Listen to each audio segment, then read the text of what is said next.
it was very important as we were talking to the folks at headquarters to understand there's a hurricane that happened here. Absolutely. Can you talk to me a little bit about what happened here? It's hard to talk about the hurricane because it was tough. Give me a minute and I'll get my mind right, because I really do have a good story if I can get past the mushiness of it.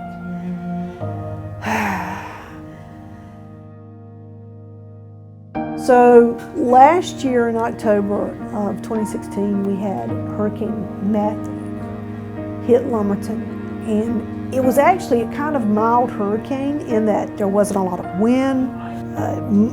Compared to other hurricanes, that's typically what we have, a lot of wind damage, and we didn't have a lot. It passed, the sun came out, and everything looked like we had come through it okay.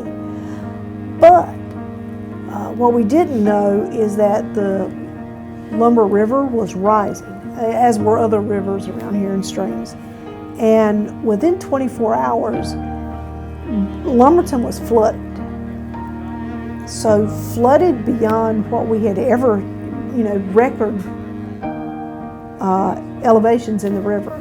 We'd never had waters that high. And whole neighborhoods were flooded that had never seen water in them. And it was super impactful because we lost power, we lost water in parts of the city and county for as long as a week. Some places were without water for 3 and 4 weeks. So it was really tough on everybody in the community. And as I said, these folks here, the team at Lumberton has a lot of connections to the community, and most of our teammates live here.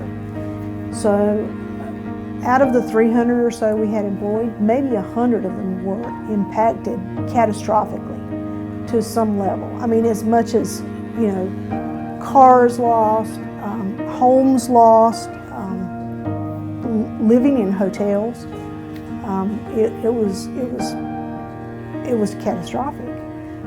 But as soon as we could get established communication, this whole team here was like a network on cell phones. We were calling everybody, we were contacting everybody, we were checking back, we were running down our employees just to find out where they were and where they were safe. Many of them were in shelters.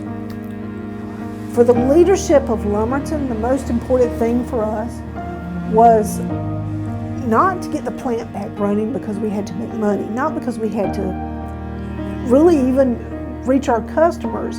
That was not foremost. It was to get some normalcy back to the community.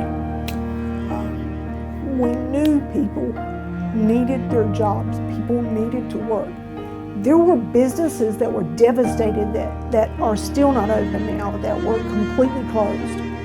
So we knew it was important for the community to get back to work because we didn't want to become like the lower part of New Orleans. We have an amazing crew here of technical people. Our maintenance group found a way to get power and water to our plant because the city had no water. So you need water for our washers, you need water for our restrooms, you need water for our cafeteria. You need water to run this plant. You can't run a plant without water or you may have a fire. The maintenance crew found a way to get water plumbed from our wells into this plant within 4 or 5 days. And the maintenance manager found a way, and our purchasing folks in corporate found a way to get tankers of water on site and connect it to our fire pumps so we could open back up. And within 6 days, we had this plant running and we were shipping sinks.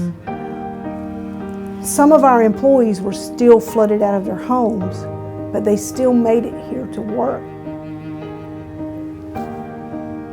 It's that commitment to each other. It wasn't about shipping, it wasn't about a paycheck. It was about getting to the plant and making sure you saw your teammates. the support was amazing. And then after that, ELKAYcares kicked in. And because we had so many people that had suffered catastrophic losses, we had suppliers. We had family members, we had other teammates at other locations donating money and to our teammates here. We were able to pass that money on to the people who had suffered losses, and I got to be a part of that. That was amazing.